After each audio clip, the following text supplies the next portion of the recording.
Sale വേണം. Business ഇല്ലാന്നുണ്ടെങ്കിൽ മുമ്പോട്ട് കൊണ്ടുപോകാൻ പറ്റില്ല. വാപ്പയും ഉമ്മയും ചെറുപ്പത്തിൽ ഒരുപാട് കഷ്ടപ്പെട്ടിട്ടുണ്ട്. എല്ലാ കാര്യങ്ങളും അന്നപ്പോൾ കാര്യങ്ങൾ പറഞ്ഞു തരാറുണ്ടായിരുന്നു. അവരാണ് എന്നെ ഇവിടേക്ക് ഗൾഫിലേക്ക് പറഞ്ഞു വെച്ചത്. പാസ്പോർട്ടും ബാഗുമായിട്ട് ഇവിടെ വന്ന് ഇറങ്ങിയപ്പോ ഇത്രയൊക്കെ ആവാൻ പറ്റിയെന്ന് വിചാരിച്ചിരുന്നോ? പക്ഷെ എന്റെ മനസ്സിലൊരു ആഗ്രഹം ഉണ്ടായിരുന്നു, നല്ലൊരു സെറ്റപ്പിൽ എത്തുമെന്നുള്ള ഒരു പ്രതീക്ഷ ഉണ്ടായിരുന്നു. നമസ്കാരം, ഓർമ്മയിലൊരു നിലാവിന്റെ പുതിയ എപ്പിസോഡിലേക്ക് എല്ലാവർക്കും സ്വാഗതം. നമ്മൾ സൗദി അറേബ്യയില് അൽ ഖർജ് എന്ന് പറയുന്ന സ്ഥലത്തിലാണ് ഇന്നുള്ളത്. ഇന്നത്തെ നമ്മുടെ ഗസ്റ്റ് ആണ് mister Basheer CK. He hails from the district of Kozhikode from Kerala. At a very young age, he started his journey. He started his expat life. I was asking him off camera, sir, when you started this life, did you have plans that you will become a successful entrepreneur? And he firmly said, എന്തെങ്കിലും ഒക്കെ ചെയ്യണം, സ്വന്തമായിട്ട് ചെയ്യണം എന്ന് ഒരു idea എന്റെ മനസ്സിലുണ്ടായിരുന്നു. എന്താണ് എന്നുള്ള ക്ലാരിറ്റി ഇല്ലെങ്കിലും I had that thing in my mind. അങ്ങനെയാണ് he reached here, did certain jobs, and then finally he started this cold storage business, and it is known as Al Kharj Cold Store Trading, which is situated in Al Kharj district. And the best thing is they are selling their products. They have a wide variety of food items which they are selling all over Saudi Arabia, and their main clients are supermarkets and hotels. ഇത്രയും വർഷത്തെ ഒരു ബിസിനസിന്റെ യാത്ര എന്ന് പറയുമ്പോൾ ഒന്നുമില്ലാതെ ഇവിടെ എത്തുന്നു, സ്ട്രഗിൾ ചെയ്യുന്നു, ഓബ്സ്റ്റക്കിൾസിനെ ഹേർഡൽസിനെ ഒക്കെ ക്രോസ് ചെയ്തിട്ട് ഇവിടം വരെ എത്തുന്നു. പറയുമ്പോൾ ഈസി ആണെങ്കിലും ലൈഫ് അത്ര ഈസി അല്ല. ഈ യാത്ര എങ്ങനെയുണ്ടായിരുന്നു, ആരൊക്കെ ഇതില് ക്യാരക്ടേഴ്സ് ആയിട്ട് വന്നിരുന്നു, അവരെങ്ങനെയൊക്കെ സഹായിച്ചു, ഇനി എന്താണ് ഫ്യൂച്ചർ പ്ലാൻസ്, അത് മാത്രമല്ല എന്താണ് റമദാൻ മാസത്തിലെ ഉള്ള ഒരു എക്സ്പീരിയൻസും, ഇതെല്ലാം നമുക്ക് സാറിനോട് ചോദിച്ചറിയാം. അതിന്റെ മുന്നേ ഞാൻ ഇന്നത്തെ ഗസ്റ്റിനെ ഈ പ്രോഗ്രാമിലേക്ക് സ്വാഗതം ചെയ്യുന്നു.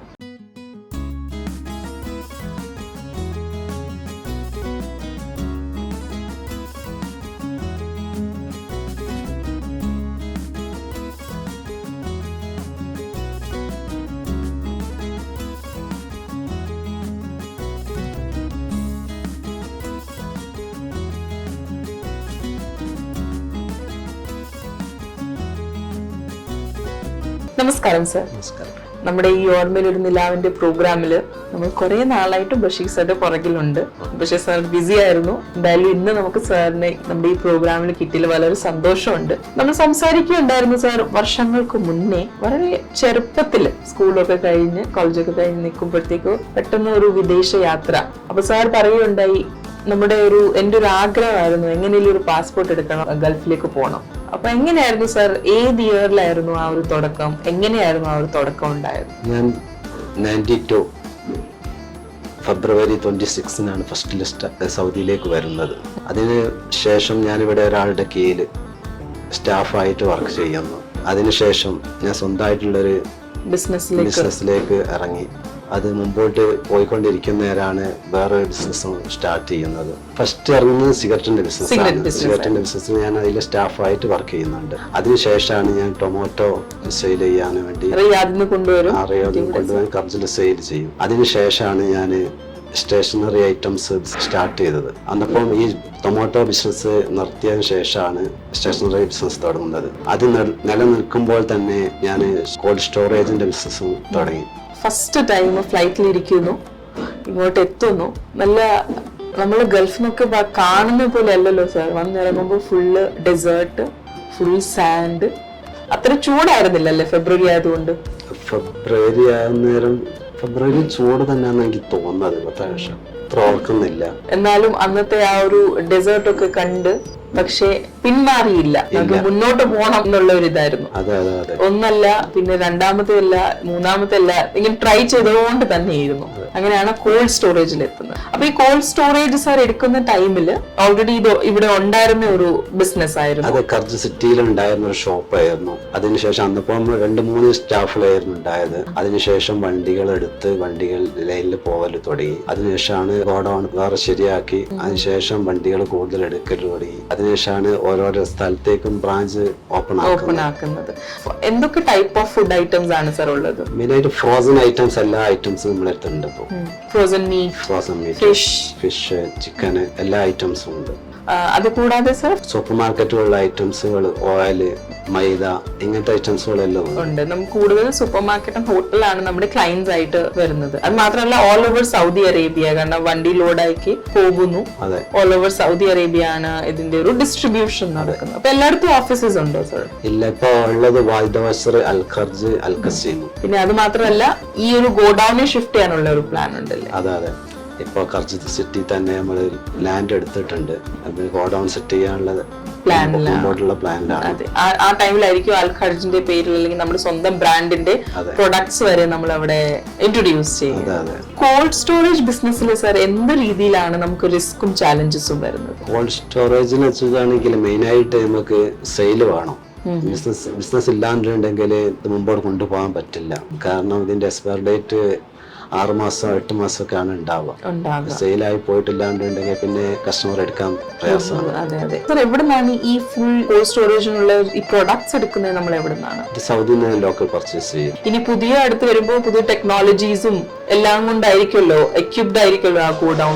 അത് മാത്രമല്ല സാർ പറയുകയുണ്ടായി നാട്ടിലും സാറിന് വേറെ ബിസിനസ് ഉണ്ട്. അതിനെ പറ്റി സാർ ഒന്ന് പറയാം, എന്തൊക്കെയാണ് നാട്ടിൽ സാർ ചെയ്യുന്നത്? നാട്ടിൽ എനിക്ക് അവിടെ ക്രഷർ ഉണ്ട്, പിന്നെ സ്കൂളുണ്ട്, പിന്നെ ബിൽഡിംഗ് സ്കൂളാണുള്ളത്. സ്കൂൾ എവിടെയാണ് വരുന്നത്? സ്കൂള് കൂടത്തായി ഇന്റർനാഷണൽ സ്കൂളാണ്. CBSE curriculum. അപ്പൊ എങ്ങനെയാണ് സാർ ഒരു എഡ്യൂക്കേഷൻ ഇൻഡസ്ട്രിയിലേക്ക് ഒരു താല്പര്യം ഉണ്ടാവാൻ കാരണം? എഡ്യൂക്കേഷൻ എൻ്റെ ഒരു ഫ്രണ്ട് അതിന്റെ മാനേജറാണ്. അന്നപ്പോ അവര് എന്നെ നിർബന്ധിച്ചതിന് ശേഷമാണ് ഞാൻ അതിൽ ഷെയർ ആയിട്ട് എടുത്തത്. വാപ്പയും ഉമ്മയും? വാപ്പ ഇപ്പൊ നിലവിലില്ല, ഉമ്മ ഉണ്ട്. പിന്നെ നമ്മുടെ ലൈഫിൽ സാർ ഏറ്റവും കൂടുതൽ നമ്മൾ സ്വാധീനിക്കുന്ന 2 പേരാണ് ഉമ്മയും വാപ്പയും. സാറുടെ വാപ്പയും ഉമ്മയെ പറ്റി എന്താ പറയാനുള്ളത്? വാപ്പയും ഉമ്മയും ചെറുപ്പത്തിൽ ഒരുപാട് കഷ്ടപ്പെട്ടിട്ടുണ്ട്. എല്ലാ കാര്യങ്ങളും അന്നപ്പോ കാര്യങ്ങൾ പറഞ്ഞു തരാറുണ്ടായിരുന്നു. അവരാണ് എന്നെ ഇവിടേക്ക് ഗൾഫിലേക്ക് പറഞ്ഞു വെച്ചത്. ഉപ്പ ഇപ്പൊ 2 വർഷം മുമ്പാണ് മരണപ്പെട്ടത്. ഉമ്മ ഇപ്പൊ നിലവിലുണ്ട്. ഉമ്മയുടെ പ്രാർത്ഥനയും. അതെ അതെ, ഉമ്മയുടെ ഉപ്പാടെയും പ്രാർത്ഥന ശരിക്കും ഉണ്ടായിരുന്നു. അതുകൊണ്ട് തന്നെയാണ് ഈ ഒരു വിദേശ രാജ്യത്ത് ഇത്രത്തോളം ആവാൻ പറ്റി എന്നുള്ളത്. കാരണം സൗദി ഒരു ഗൾഫ് കൺട്രിയാണ്, നമ്മൾ ഇവിടുത്തെ സ്വദേശികളല്ല. പക്ഷെ ഇവിടെ എത്തുക, ഇത്രത്തോളം ആകാന്ന് പറയുമ്പോൾ സാർ എപ്പോഴെങ്കിലും അന്ന് ഫസ്റ്റ് പാസ്പോർട്ടും ബാഗുമായിട്ട് ഇവിടെ വന്ന് ഇറങ്ങിയപ്പോ ഇത്രയൊക്കെ ആവാൻ പറ്റിയെന്ന് വിചാരിച്ചിരുന്നോ? പക്ഷെ എന്റെ മനസ്സിലൊരു ആഗ്രഹം ഉണ്ടായിരുന്നു, നല്ലൊരു സെറ്റപ്പിൽ എത്തും എന്നുള്ള ഒരു പ്രതീക്ഷ ഉണ്ടായിരുന്നു. പിന്നാണ് ഇവിടെ വന്നതിന് ശേഷമാണ് സ്പോൺസർ ആണെങ്കിലും നല്ല ഹെൽപ്പ് ചെയ്തിരുന്നു. അപ്പൊ നിലവിലുള്ള സ്പോൺസർ ആണെങ്കിലും നല്ല ഹെൽപ്പിൽ തന്നെയാണ്. നാട്ടിൽ സാറ് കോഴിക്കോട് എവിടെയാണ്? കോഴിക്കോട് ഓമശ്ശേരി എന്ന് പറയും. കല്യാണം കഴിച്ചേക്കുന്നേ? കല്യാണം വെണ്ണക്കോട്. വൈഫിന്റെ പേര്? ഷാഹിമ. എത്ര മക്കളുണ്ട്? 4 പേര്. 4 പേരാണ്. എന്താ പേര്? നഹ്ന മഹറിൻ, നഫ്ന മഹബിൻ, മുഹമ്മദ്, നോഫ മഹജബിൻ. എല്ലാരും ഇവിടെ തന്നെ ഉണ്ട്? എല്ലാവരും ഇവിടെ ഉണ്ട്. മൂത്ത മോള് നാട്ടിൽ പഠിക്കുകയാണ്, MBBS പഠിച്ചുകൊണ്ടിരിക്കും. എന്താണ് ലൈഫ് പാർട്ട്ണറിനെ പറ്റിയും ഫാമിലിനെ പറ്റി സാറിന് പറയാനുള്ളത്? ലൈഫ് പാർട്ട്ണർ വൈഫ് എല്ലാ സപ്പോർട്ടും ചെയ്യുന്നുണ്ട്. ബിസിനസ്സിനൊക്കെ പല ഹെൽപ്പും ചെയ്തിട്ടുണ്ട്. ബിസിനസ് കൈകാര്യം ചെയ്യലുണ്ടായിരുന്നു. റൂമെന്നാണെങ്കിലും അവർക്ക് പറ്റുന്ന എല്ലാ ഹെൽപ്പും ചെയ്തു തരുന്നുണ്ടായിരുന്നു. നമ്മൾ ഇപ്പൊ റമദാൻ മാസമാണ്, എല്ലാരും പറയുന്നതാണ് ഒരു ഹോലി മന്ത് ആണ്. ഫസ്റ്റ് നോയമ്പ് വളരെ ചെറുപ്പത്തിലായിരിക്കുമല്ലോ നാട്ടിൽ വെച്ചിരുന്നത്. അപ്പൊ അന്ന് ഉമ്മ ഉണ്ടാക്കിക്കൊണ്ടിരുന്ന സ്പെഷ്യൽ സ്നാക്സ് എന്തെങ്കിലും ഓർക്കുന്നുണ്ടോ? നോമ്പ് എന്ന് പറഞ്ഞാൽ സ്പെഷ്യൽ പത്തിരി കറി, അതാണ് സ്പെഷ്യലായിട്ട് കോഴിക്കോടിലുണ്ടായിരുന്നു. ഇപ്പൊ ഇവിടെ സാർ കമ്പനിയിൽ എത്ര സ്റ്റാഫ് ഉണ്ട്? ഇപ്പോ ലേബേഴ്സ് 65 ലേബേഴ്സ് ഉണ്ട്. Saudi labours 30 labours. അപ്പൊ ഓൾമോസ്റ്റ് 95 പീപ്പിൾ ആണ് കൂടെ വർക്ക് ചെയ്യുന്നത്. നമ്മുടെ എല്ലാവരുടെ ബിസിനസിന്റെ വിജയം എന്ന് പറയുമ്പോഴത്തേക്ക് സ്റ്റാഫാണ്, അവരുടെ ഹാർഡ് വർക്ക് ആണ്. എന്താണ് സാറുടെ സ്റ്റാഫിനെ പറ്റി പറയാനുള്ളത്? അതുപോലെ തന്നെ സ്റ്റാഫ് നല്ല സഹകരണമുണ്ട്. സ്റ്റാഫുകളുടെ സഹകരണം ഇല്ലാണ്ടെങ്കിൽ ബിസിനസ് മുമ്പോട്ട് പോകില്ല. അതാണ് മെയിൻ. ന്യൂ വെഞ്ചേഴ്സ് സ്റ്റാർട്ട് ചെയ്യുമ്പോൾ അവിടെയും കുറെ ആൾക്കാർക്ക് ഓപ്പർച്യൂണിറ്റീസ് ഉണ്ട്. പുതിയ ആൾക്കാർക്ക് അവിടെ ജോയിൻ ചെയ്യാനുള്ള ഓപ്പർച്യൂണിറ്റീസ് ഉണ്ടെന്നുള്ളതാണ്. ഇത്രയും വർഷത്തെ ജീവിതം ഒന്ന് തിരിഞ്ഞു നോക്കുമ്പോൾ മനസ്സിൽ സന്തോഷമാണോ? അതെ, മനസ്സിൽ സന്തോഷം തന്നെ. ഒരു റീഗ്രറ്റ്സ് ഒന്നും ഇല്ല? ഏറ്റവും കൂടുതൽ നന്ദി പറയാനുള്ള ആരോടാണ് ലൈഫിൽ നന്ദി പറയാന്? ഫാമിലിനോട് തന്നെയാണ്. അതെ, ഉമ്മ, അതെ, ലൈഫ് പാർട്ട്ണർ, ഫാമിലി. പിന്നെ ഇവിടുത്തെ സൗദി രാജ്യം, ഈ സൗദിയുടെ ഗവൺമെന്റ് നമ്മളെല്ലാരും ഒരുപാട് ചേർത്ത് നിർത്താറുണ്ട്. ഒരിക്കലും നമുക്ക് വിദേശികളാണെന്നൊരു ഫീലിങ്സ് വരാറില്ല. എന്താണ് സാർ ഇവരെ പറ്റി പറയാനുള്ളത്? സൗദി അറേബ്യനെ പറ്റി നല്ല അഭിപ്രായം തന്നെയാണ്. ഇവിടെ നമുക്ക് എന്ത് ചെയ്തിട്ടാണെങ്കിലും ഒരു ബിസിനസ്സിനൊരു ബർക്കത്ത് ഉള്ള ഒരു രാജ്യമാണ്.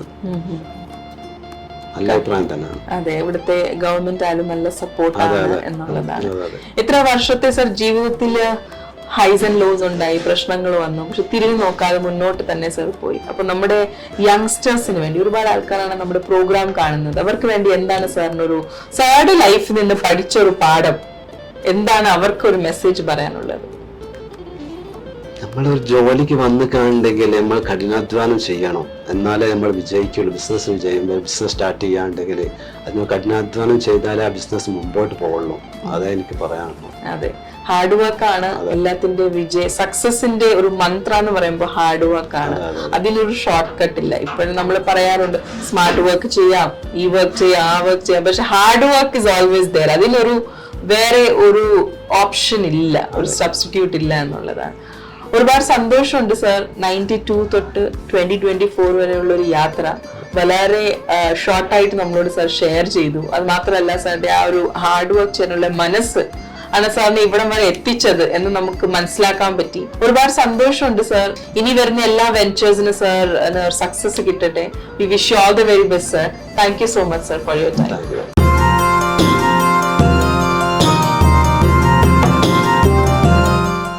ഏറ്റവും കൂടുതൽ നോമ്പ് നോക്കാൻ പറ്റിയ സ്ഥലം ഗൾഫാന്ന് പറയും. അതെ, അതൊരു വാസ്തവമാണ്.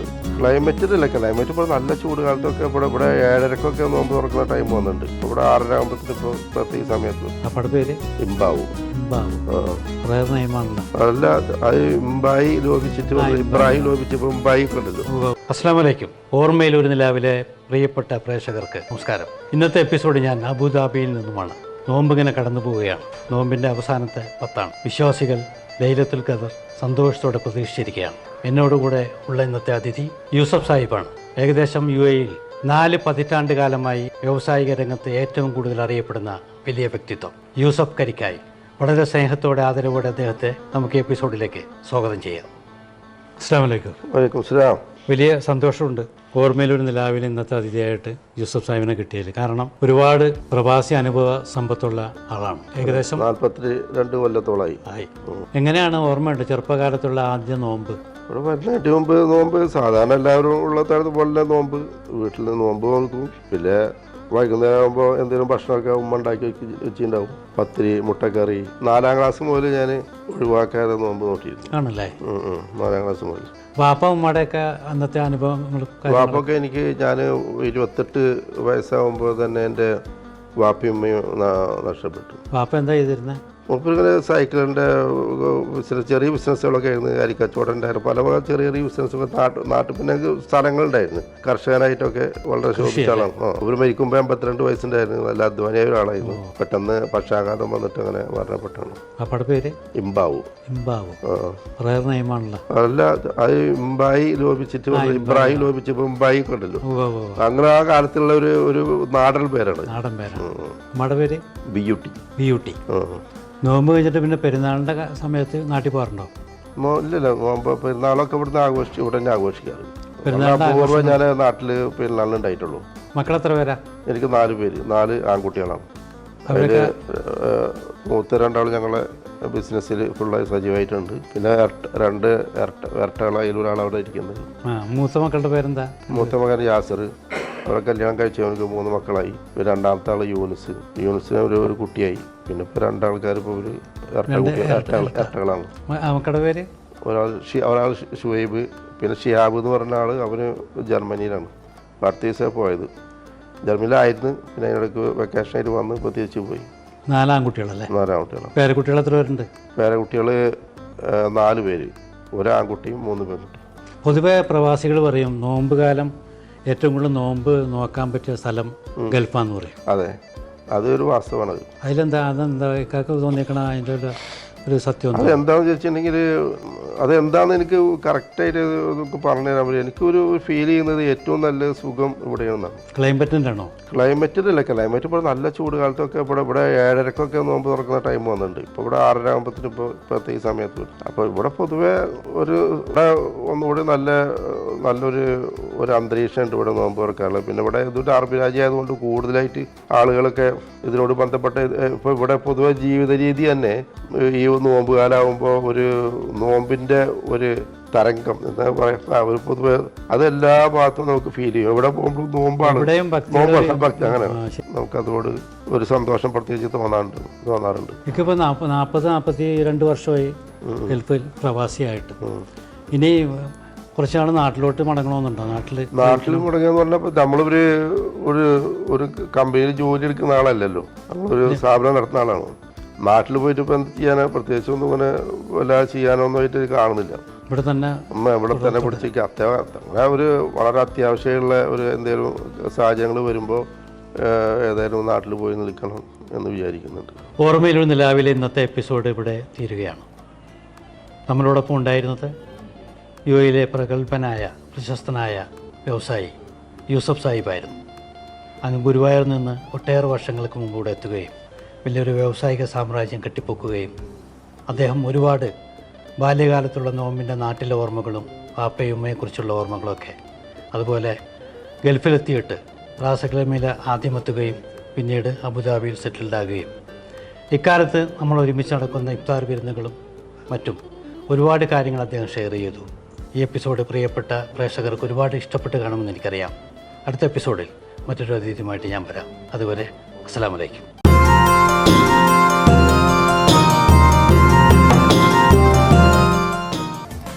ഗുഡ് ഈവനിങ്, നമസ്കാർ, നമസ്തേ. നമ്മളിപ്പം ഉള്ളത് സൗദി അറേബ്യയിൽ റിയാദിലാണ്. നിങ്ങൾക്ക് ഇവിടെയൊക്കെ കാണാൻ പറ്റും. It's like a huge crowd here and it's the most exciting time of every day during the month of Ramadan. This is the time of iftar here, and especially I would like to mention that it is arranged by the association called Kelly Association, which is very much famous among the Malayalis, not only in India but also among the Pravasi. So these are the all arrangements they have done here. More than 2,000 to 3,000 people are coming here, ladies and gents and children coming with the family to enjoy this iftar. And iftar is considered as one of the most important part of any Ramadan season. So we are here as we are entering into the days of Eid. So this is the right time to come with the family and do a get together and enjoy this moment here.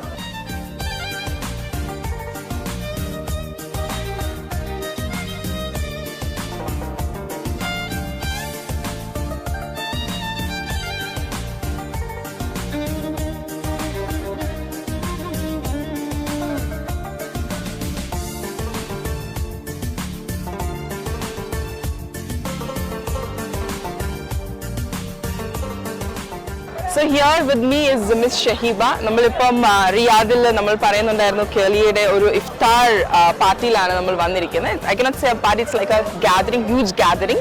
ഇത് നമ്മൾ ladies സെക്ഷനാണ് ഇപ്പോൾ ഉള്ളത്. Before we went to the men's section. Hi Shahiba. Hi. It's Anshika. How are you? I'm good. Thank you so much. So it's like a good gathering over here. ഇതെല്ലാം year ഉണ്ടാവാറുണ്ടോ? എല്ലാ ഇയറും കേളി Riyadh സംഘടിപ്പിക്കുന്ന ജനകീയ ഇഫ്താർ വേദിയിലാണ് നിങ്ങൾ നിൽക്കുന്നത്. ഇത് സത്യം പറഞ്ഞ lady section അല്ല, കംഫർട്ടബിൾ ആയിട്ട് ഫാമിലിയുമായിട്ട് ഇഫ്താറിന് വരുന്ന കുടുംബങ്ങൾക്ക് വേണ്ടിയിട്ട് നമ്മൾ ഒരുക്കിയിട്ടുള്ള സെക്ഷനാണ്. Yeah, it's for the families. Like if you want to break your fast with your family, you can be here. Okay, the other is for only male. The other is for only male. Okay, ഇതിന്റെ ഒരു importance എന്ന് പറയുമ്പോഴത്തേക്ക് എന്താണ്? Importance എന്ന് പറയുമ്പോൾ കേളി എന്ന് പറയുന്നത് റിയാദിലെ ഒരു അവിഭാജ്യ ഘടകമാണ്. നമ്മൾ കലാ സാംസ്കാരിക രംഗങ്ങളിലും സാമൂഹ്യ രംഗങ്ങളിലും അതുപോലെ തന്നെ നമ്മൾ കാരുണ്യ മേഖലയിലും ഒക്കെ നിതാന്തമായിട്ട് വർക്ക് ചെയ്യുന്ന കൺസിസ്റ്റന്റ് ആയിട്ട് നമ്മൾ നിലനിൽക്കുന്ന ഒരു സംഘടനയാണ് കേളി എന്ന് പറയുന്നത്. അപ്പൊ നമ്മൾ എല്ലാ വർഷവും ഇതുപോലത്തെ ജനകീയ ഇഫ്താറുകൾ ഞങ്ങൾ 2,500 ആളുകളെയാണ്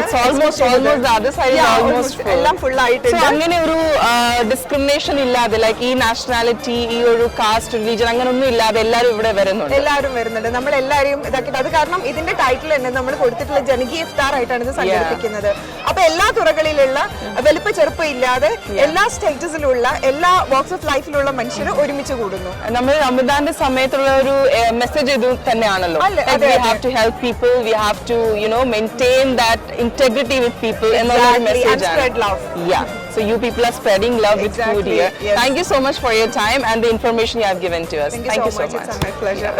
ഇപ്പൊ എന്റെ കൂടെ ഉള്ളത് മിസ്സസ് സീബ ആണ്. She is the secretary of Kudumbavedi in Riyadh. ചേച്ചി ഇവിടെ നമ്മൾ വന്നപ്പോഴാണ് കണ്ടത് നല്ലൊരു ഗാദറിംഗ് ആണ് ഇവിടെ ഉള്ളത്. ഒരുപാട് ആൾക്കാരാണ് ഇവിടെ വരുന്നത്. ഒരു ഡിസ്ക്രിമിനേഷൻ ഇല്ലാതെയാണ് എല്ലാവരും വന്നുകൊണ്ടിരിക്കുന്നത്. അപ്പൊ ഇത് എല്ലാ വർഷവും ചെയ്യുന്നതാണോ? അതെ, എല്ലാ വർഷവും കേളി ഇത്തരത്തിലുള്ള ഇഫ്താറുകൾ സംഘടിപ്പിക്കാറുണ്ട്. എല്ലാ ആഘോഷങ്ങളും എല്ലാവരുടേതാണെന്ന് പറയാൻ വേണ്ടിയിട്ടാണ് ഇത്തരത്തിലുള്ളത്. കാരണം നമുക്കറിയാം ഇപ്പൊ റിയാദിനകത്ത് പ്രത്യേകമായിട്ട് ഓരോ സംഘടനകളും പ്രത്യേകമായിട്ടാണ്. മതത്തിന്റെ പേരിൽ നടത്തുന്ന സംഘടനകളുണ്ട്, ജാതിയുടെ പേരിൽ നടത്തുന്ന സംഘടന. പക്ഷെ കേളി എന്ന് പറയുന്നത് നമുക്ക് എല്ലാവരും ഒന്നാണെന്ന് പറയുന്ന ഏറ്റവും മഹത്തായ ഒരു ആശയം ഉൾക്കൊണ്ട് സംഘടിപ്പിക്കുന്ന ഒരു പരിപാടിയാണിത്.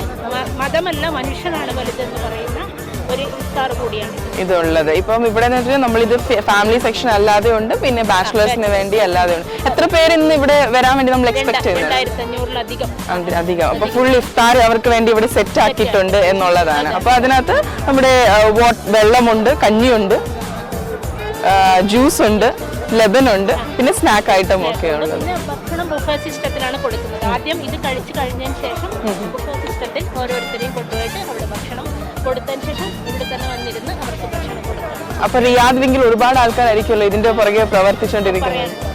കേളിയുടെ സഖാക്കളും കുടുംബവേദിയുടെ സഖാക്കളും എല്ലാവരും കൂടി ഒത്തൊരുമിച്ച്. എത്ര നാളുകൾക്ക് മുന്നേ ആണ് ഇതൊരു പ്ലാൻ ചെയ്യാൻ തുടങ്ങിയത്? അതല്ല, എല്ലാ വർഷവും ഇഫ്താർ ആ രീതിയിൽ തന്നെയാണ് ആഘോഷിച്ച് പോവാറുള്ളത്. ഒരു നേരത്തെ തന്നെ പ്ലാൻ ചെയ്തിട്ട് തന്നെയാണ്. എന്തായാലും ഇത് നല്ലൊരു വിജയമാക്കട്ടെ. നിങ്ങളുടെ ഒരു നല്ലൊരു ആശയമാണ്. അതെല്ലാവരുടെ മുന്നിൽ, സൊസൈറ്റിയുടെ മുന്നിൽ അതൊരു നല്ലൊരു മെസ്സേജ് പോലെ തന്നെ സ്പ്രെഡ് ആവട്ടെ. Thank you so much.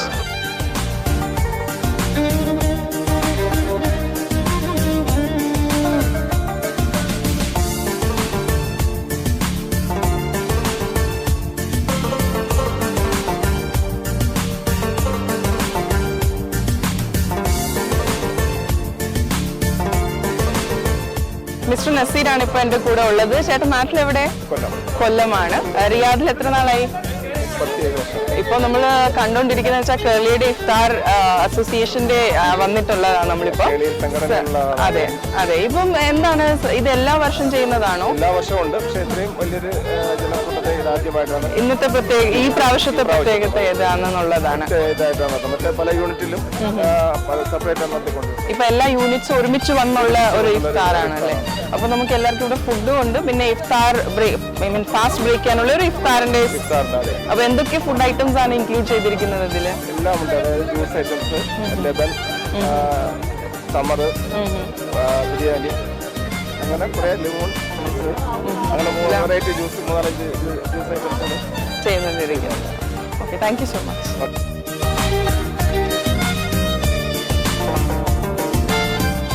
He is with us from Karnataka, India. भैया आपका नाम कैसे है?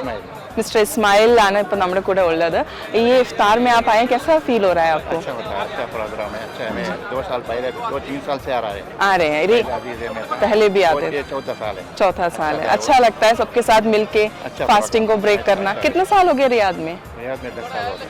ये आपको मालूम होगा कि कर्ली करके जो एसोसिएशन है उनका प्रोग्राम है ये? हाँ, मालूम है आपको? वो मेरा कंपनी का उसका आदमी है। अच्छा अच्छा, तो उसी के थ्रू आप यहाँ पर आए। Thank you so much. One of gentleman from Pakistan is with me. Brother, आपका नाम क्या है? आप पाकिस्तान से हैं. रियाद में कितना समय हो गया? 6 साल हो गए. रमजान के मंथ में ऐसे इफ्तार यहाँ पे काफ़ी सारे होते हैं, तो आज आपको यहाँ आने का मौका मिला, कैसा लग रहा है? बहुत अच्छा है, अल्हम्दुलिल्लाह. बहुत अच्छा सिस्टम है. पहले भी हम आते रहे हैं जी. तो बहुत अच्छा सिस्टम है. बहुत तादाद में लोग आए हैं जी. और मिक्स है, नेपाल के, इंडिया के, पाकिस्तान सभी लोग हैं यहाँ. इंडिया का नहीं है जी. मिक्स है, सब कंट्री के बंदे आए हैं. जी. बहुत अच्छा system अच्छा लगता है, क्योंकि हम लोग घर पे जब होते हैं तो हम 3-4 लोग होते हैं, लेकिन ऐसे साथ में सबके साथ. जी, एंजॉय करके बड़ा अच्छा लग रहा है. अच्छा. एंजॉय गैदरिंग हो गई है, बहुत अच्छा है. जी. अच्छा फील कर रहा है. तो आप इस वाले इफ्तार में पहली बार आए या पहले भी आ चुके पहले हैं? भी मैं मुख्तलिफ जगह में होता था. जी. आप था और वहाँ भी जी. अदीदिया में था पहले. जी जी. अदीदिया में फर्स्ट टाइम यहाँ पे आए. Okay, thank you so much. आपने अपना खुशी को हमारे साथ शेयर किया. Thank you so much.